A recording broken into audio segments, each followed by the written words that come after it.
நம்ம Ashwin sweets and snacks export பண்றதுக்கு 7373041434 மற்றும் www.ashwinsweets.com கான்டாக்ட் பண்ணுங்க.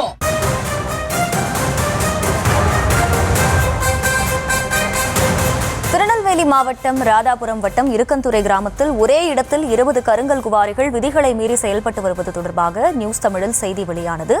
இந்த செய்தியை சுட்டிக்காட்டி பாமக தலைவர் அன்புமணி அறிக்கை ஒன்றை வெளியிட்டிருக்கிறார்.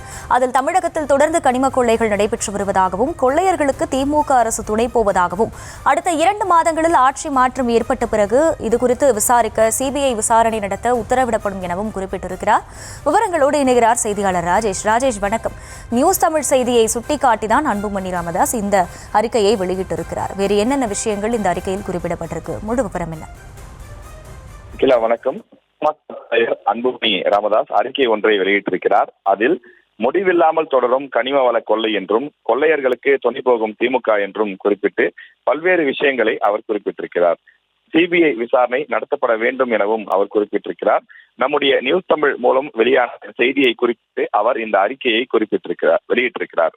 திருநெல்வேலி மாவட்டம் ராதாபுரம் வட்டம் இருக்கன்துறை கிராமத்திலே ஒரே இடத்தில் 20 கருங்கல் குவாரிகள் விதிகளை மீறி செயல்பட்டு வருவதாகவும், அவற்றில் அனுமதிக்கப்பட்ட அளவை விட அதிகமான கற்கள் வெட்டி எடுக்கப்படுவதாகவும் ஆதாரங்களுடன் வெளியாகி இருக்கக்கூடிய காணொலி செய்தி பெரும் அதிர்ச்சி அளிக்கிறது என்று அன்புமணி குறிப்பிட்டிருக்கிறார். தென் மாவட்டங்களில் ஆளுங்கட்சியை சேர்ந்த காட்பாதரின் துணையுடன் எல்லையில்லாமல் கனிம வள கொள்ளை நடைபெறுகிறது என்று தொடர்ந்து தன்னுடைய குற்றச்சாட்டுகளுக்கு உறுதியளிக்கக்கூடிய வகையிலே இந்த வீடியோ வெளியாகி அந்த செய்தி தொலைக்காட்சியிலே வந்திருக்கிறது என்று நம்முடைய நியூஸ் தமிழ் தொலைக்காட்சியை குறிப்பிட்டு அன்புமணி அறிக்கை கொடுத்திருக்கிறார். திருநெல்வேலி, தென்காசி, கன்னியாகுமரி மாவட்டங்களில் நடைபெற்று வரக்கூடிய கனிம வள கொள்ளைகளை நான் நேரில் பார்த்து அதிர்ச்சி அடைந்தேன் என்று அன்புமணி குறிப்பிட்டிருக்கிறார். மேலும் தென் மாவட்டங்களில் பல இடங்களில் அனுமதிக்கப்பட்ட அளவை விட கனிம வள கொள்ளை தீவிரமாக நடைபெற்று வருகிறது என்று அவர் குறிப்பிட்டிருக்கிறார்.